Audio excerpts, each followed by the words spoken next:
Hello दर्शकों, welcome to my channel autism unlocked Hindi में भी। कैसे हैं आप सब? आशा है आप अपने बच्चे की भाषा ज्ञान पे जोर शोर से काम कर रहे होंगे। आप सोच रहे होंगे कि आज मेरा बैकग्राउंड ऐसा क्यों है, आखिर आज क्या बतलाने वाली हूँ मैं। क्योंकि घूमने की जगह तो मैंने बतला दी, और अब और कौन सी नई चीजें मैं आपको बतलाने वाली हूँ। आज मैं भाषा ज्ञान से संबंधित कोई भी बात नहीं बतलाने वाली हूँ। कुछ अलग बातें करने जा रही हूँ। घूमने की जगह तो मैंने बतला दी, लेकिन घूमने की क्या महत्ता है, क्या इम्पोर्टेंस है, ये बतलाना मैं भूल गई। यही बतलाने के लिए आज इस एपिसोड में मैं आई। ऑटिस्टिक बच्चों पे काम करना एक निरंतर प्रक्रिया है। ये नहीं कि आज हमने 2 महीने जम के काम कर लिए, 3 महीने काम कर लिए और काम खत्म। नहीं, ये एक लंबी चलने वाली प्रक्रिया है। और जो प्रक्रिया है ये हमारी बहुत सारी एनर्जी लेती है।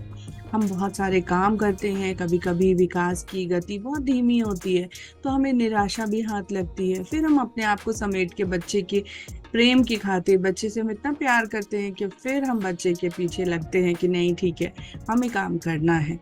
इस समय में मैंने ये चीज गौर की कि कभी भी 4-5 महीने जब मैं उस पर लगातार काम करती थी तो उसके बाद हम एक ब्रेक ले लेते थे कहीं घूमने जाने के लिए।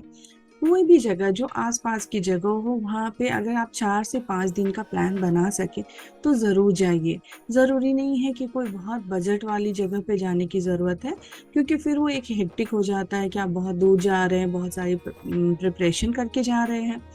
लेकिन आप आसपास में भी 4-5 दिनों का एक प्रोग्राम बना सकते हैं और बच्चे को लेके जा सकते हैं।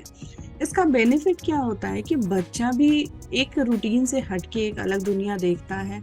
बहुत सारी चीजें ऐसी हैं जिसको कि आप पिक्चर कार्ड में दिखला के समझा भी दोगे ना, तो बच्चा नहीं समझ पाएगा, क्योंकि उसने कभी देखी ही नहीं है। जैसे कि मैं अपनी बातें बताऊं, हम पहली बार मसूरी और देहरादून गए थे, और हमने पहले पिक्चर कार्ड में अथर्व को बहुत बार समझाया था कि ये पहाड़ है, ये माउंटेन है, ये रिवर है। लेकिन अथर्व ने उसको कभी रिलेट नहीं किया था, क्योंकि वो कभी देखता ही नहीं था कि ये क्या है। जब हम वहां गए मसूरी और देहरादून, वहां हमने उसे खड़े होकर के सारे पहाड़ दिखलाए और उसे बहुत अच्छा लगा। हम ऋषिकेश गए, वहां पे भी जो सुंदर सुंदर नदियां हैं, हम उस किनारे पे बैठ के उसे टच करवा के दिखलाते थे। रिवर, नदी, रिवर, रिवर के ऊपर में जो ब्रिज बना हुआ है हम उसे भी दिखलाते थे, ब्रिज। तो आपको ये कहने का मतलब मेरा ये है कि आप कहीं भी जा रहे हो, सीखने की प्रक्रिया तो चल रही है, लेकिन आप भी रूटीन से हट के कहीं जा रहे हो, जिसके कारण कि आप में भी एक नई एनर्जी का संचार होता है, नई ऊर्जा का संचार होता है। इसीलिए अपने रूटीन से हटके कहीं जाना आपके लिए बहुत फायदेमंद होगा। और ये चीज आप जितना अपना सको अपने लाइफ में वो चीज करो। अपनी रूटीन से ब्रेक लेना कोई भी गलत बात नहीं है, हर इंसान लेता है। और ऑटिस्टिक बच्चों के माँ बाप को भी ये पूरा हक है कि वो अपने लिए समय निकाले और बच्चे को लेकर के ही कहीं घूमने जाए। आप कभी भी ये नहीं सोचें कि हम जो लेके जा रहे हैं तो बच्चे का टाइम वेस्ट होगा। टाइम तो बिल्कुल वेस्ट नहीं होगा, बच्चा एंजॉय ही करता है। इसके अलावा आप आसपास की जगहों पे भी उसे लेकर के जाइए। वहां भी आप जाने से पहले नहीं सोचिए कि वहां जाऊंगी तो वो ये इसको कैसे संभालूंगी, क्योंकि जितना आप इसको भीड़ से दूर रखेंगे, समाज से दूर रखेंगे, उससे और भी ज्यादा आगे बढ़ के बहुत सारी मुश्किलें आएंगी। तो इसीलिए आप उसको हर जगह लेके जाइए, चाहे वो होटल हो, चाहे वो मॉल हो, चाहे वो मूवी हो। मैं आपको आगे के एपिसोड्स में ये भी बतलाऊंगी कि मैंने इन सब जगहों पे कैसे जाना शुरू किया, क्योंकि मेरे साथ भी यही था कि मैं इसे डर के अपने घर में रखती थी। बहुत ही खराब खराब मुझे लोगों से बातें भी सुननी पड़ी हैं। लेकिन तब मैंने यही कहा कि तो क्या मेरी पूरी जिंदगी ऐसी ही निकल जाएगी? मेरी, मेरे बड़े बेटे की या मेरे परिवार की जिंदगी ऐसे नहीं निकलेगी। और समाज में हमारा भी हिस्सा है, इस समाज में हमारे बच्चे का भी हिस्सा है। इस दुनिया में कोई भी हमें अधिकार देने नहीं आएगा, अपना अधिकार खुद लेना पड़ता है।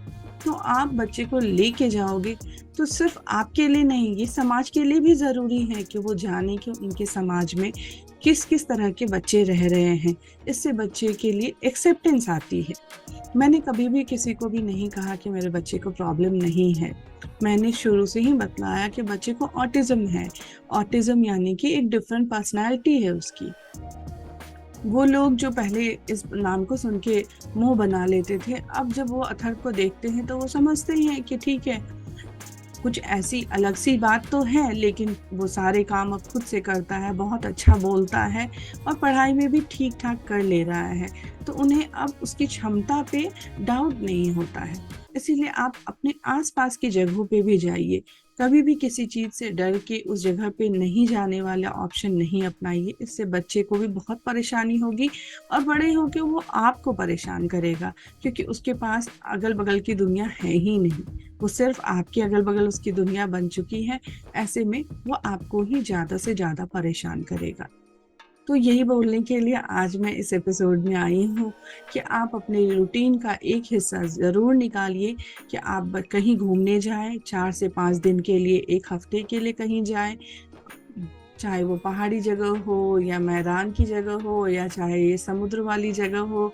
बच्चे का ध्यान रखना है, लेकिन आपको उसके साथ आप घूमने जाइए। बच्चे का ये जो अनुभव होता है ना, ये बच्चे को भी बहुत रिफ्रेश करता है और माँ बाप के लिए भी बहुत अच्छी बात होती है।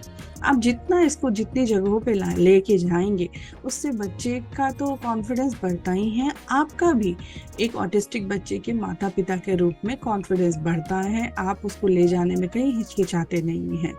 बहुत सारे माँ बाप को मैंने देखा है जो अपने बच्चे को इस डर से नहीं ले जाते हैं कि दूसरे लोग देखेंगे और कभी बच्चा चिल्लाएगा तो क्या करेंगे। लेकिन हमारे साथ भी यही हुआ है, हमने ऐसे बहुत सारे सिचुएशन देखे। लेकिन जब सिचुएशन आती है तभी तो हम उसे हैंडल करना सीखते हैं। इसीलिए आप अपने बच्चे को हमेशा बाहर लेके जाएं, चाहे मॉल, मंदिर, पार्क, कहीं भी आप लेकर के जाएं। बच्चे को उस जगह के लिए बतलाएं और अपने रूटीन में से 5 से 6 महीने में एक ब्रेक जरूर लें और किसी बाहर की जगह पे जाएं जहाँ पे किसी भी तरह के घर के कामों में आप फंसे ना रहें। आप बाहर की दुनिया में रहें, बच्चे को भी खेलने का मौका दें और खुद को भी एनर्जाइज करें, खुद को भी अपने आप को ऊर्जावान बना करके वहाँ से लौटें। तो यही एक बात थी जिसके कारण मैंने आज ये एपिसोड बनाया। ऐसा नहीं कि मैं वीडियो देती जा रही हूँ और आप काम करते जा रहे हैं। काम करिए, लेकिन हर काम के बीच में ब्रेक जरूर लेना है, इसका ध्यान रखना है और हिम्मत नहीं हारनी है।